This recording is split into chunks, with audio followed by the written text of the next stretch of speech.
Ya, pemirsa, terima kasih Anda masih menyaksikan NTV Prime. Ini adalah segmen terakhir dalam perbincangan kita kali ini. Hanya tinggal beberapa jam lagi menuju pertandingan Indonesia melawan Laos. Saya kembali lagi ke Bung Akmal. Bung Akmal, seberapa penting sebenarnya kemudian kalau kita melihat Piala AFF ini untuk Indonesia, termasuk melihat bagaimana nanti STY menyusun strategi, karena kan kita sebenarnya pada awal-awal masuk ke laga perdana AFF ini kita mempertanyakan seberapa penting sebenarnya Piala AFF ketika kita melihat lini pemainnya. Ya, kalau kita bicara agenda ini merupakan agenda regional Asia Tenggara untuk semua negara-negara Asia Tenggara, ini adalah event yang penting dan kita bagian dari AFF gitu. Dan itulah yang kemudian dilakukan oleh negara-negara seperti Thailand, Vietnam, Singapura. Mereka sangat serius menatap pertandingan Piala AFF.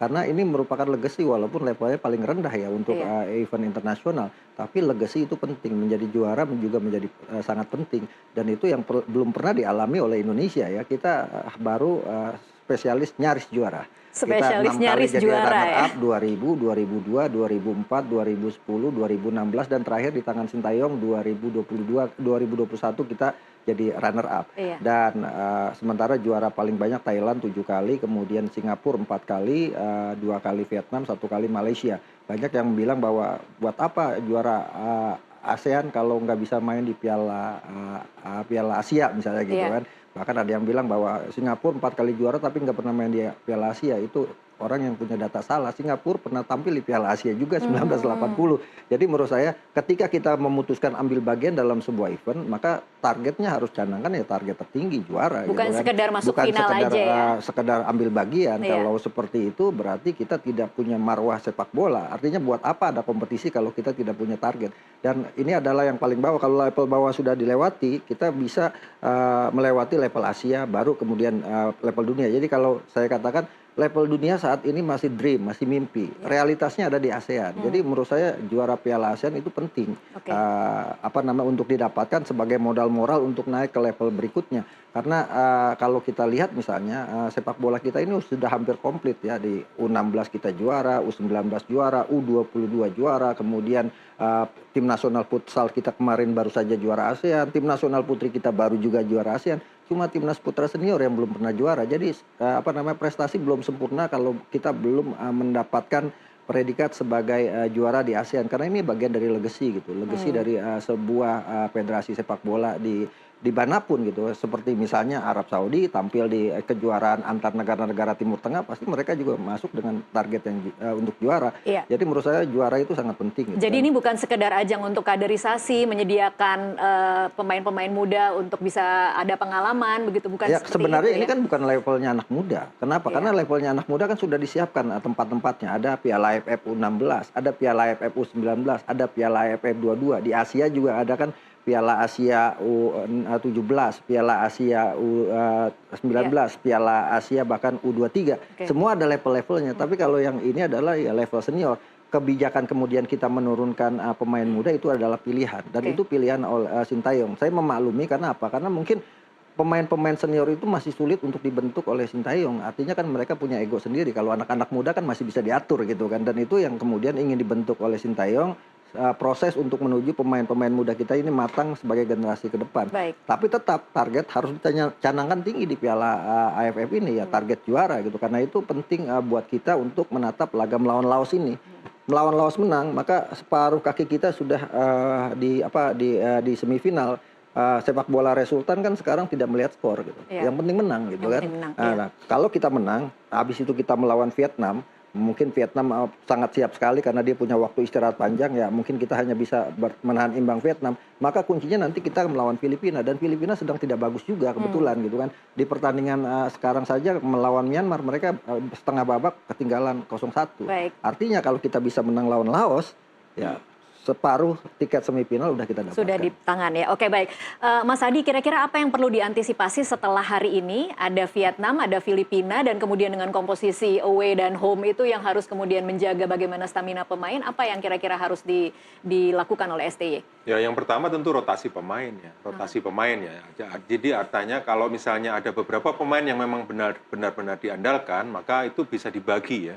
Antara misalnya hanya dimainkan di laga ini atau hanya dimainkan di satu babak laga ini. Ketika kita sudah unggul, maka pemain-pemain andalan itu bisa ditarik digantikan dengan pemain lain yang lapis berikutnya. Ya, rotasi pemain. Lalu yang kedua, menjaga kebugaran pemain. Karena setelah ini kita harus segera ke Vietnam, main tandang, dan menghadapi lawan yang lebih berat di kandangnya sendiri.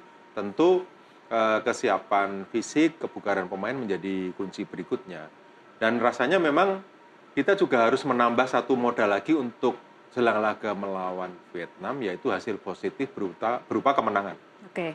Kalau kita merasa bahwa kita adalah negara papan atas di Asia Tenggara, kita harus buktikan itu bukan sekadar mitos, tapi harus dibuktikan dalam menjadi sebuah fakta. Fakta Malam ini menjadi, ya. Malam ini harus dibuktikan. Malam ini harus dibuktikan dan dibuktikan dalam gelar juara itu tadi seperti dibilang oleh Bung Akmal. Jangan malu-malu ya bilang kita mau jadi juara AFF gitu. Iya dong, ya. Jadi karena kan official, karena kan pejabat-pejabat official tidak menyebut itu. Ada yang bilang Piala Ciki, jadi nggak penting. Oh, iya. Kalau Piala Ciki nggak bisa didapat, bagaimana piala yang lebih besar kan gitu? ya, memang kita harus, kalau orang dipercaya kan dipercaya dengan urusan lebih kecil dulu ya. Iya. Dengan urusan lebih kecil dia bisa. Jangan mimpi yang besar dulu, kemudian yang kecil belum dapat. Betul. Jadi Iya. menurut saya selama ini kan kita hanya dibesarkan oleh mitos ya. Dibesar-besarkan bahwa kita itu memang kita negara papan atas di level Asia Tenggara gitu. Memang betul bahwa di level-level junior kita sudah banyak juara, tapi level senior kan kita AFF itu lebih banyak finalis ya. Ketika dulu ada bakat-bakat besar seperti Boa Solosa dan sebagainya, kita menjadi finalis. Pelatih Peter Witt hadir, dan kemudian yang dari Austria yang Alfred Riedel juga sebatas menjadi finalis. Jadi menurut saya pembuktian dari Sintayong, terlepas dari bahwa dia pernah membawa tim nasional Korea Selatan mengalahkan Jerman di Piala Dunia 2018 dan sebagainya, rasanya sih sudah selayaknya, dan bukan hanya selayaknya, sudah seharusnya kita menjadi negara papan atas dengan pembuktian bahwa pernah menjadi juara Piala AFF atau kejuaraan Asia. Baik, pertanyaan terakhir seperti biasa karena sudah afirmasi di sini saatnya menang besar. Berapa prediksi skor mungkin Mas Adi? 3-1 kali ya. 3-1 ya? 3-1. Masih kasih kesempatan satu lah ya. Tapi rasanya bisa lebih besar dari 3-1. Itu level minimal prediksi saya. Oke, ini pesimistis berarti pesimistis. Ya. Oke, Bung Akmal. Ya, melihat kita main lawan Myanmar, saya pikir ini masih dalam proses. Saya pikir menang 2-0 sudah sangat bagus buat Indonesia. Ini nggak ada yang mau kasih angka 5 ya? Iya. Dari tadi kan sebenarnya di atas kertas. Materi pemain kita agak berat karena rata-rata adalah anak-anak muda. Lini depan kita kan semua anak-anak muda semua. Arkan Kakak, kemudian Ronaldo Kuate, Hoki Caraka, semua anak-anak muda yang masih butuh proses. Saya pikir menang 2-0 itu sudah hasil yang cukup bagus. Ya pokoknya STI lah, selalu tetap yakin. Selalu tetap yakin. Oke. Sama-sama. Jadi ini 2 gol ya. Jadi ini prediksi realistis, yang ini pesimistis ya. Nanti kita akan saksikan sama-sama seperti apa kenyataannya memecahkan mitos kalau kata Mas Adi. Mas Adi terima kasih, Bung Akmal juga terima kasih untuk waktunya bersama kami di NTV Prime. Pemirsa tetaplah bersama NTV Prime, usai jeda kami masih akan kembali.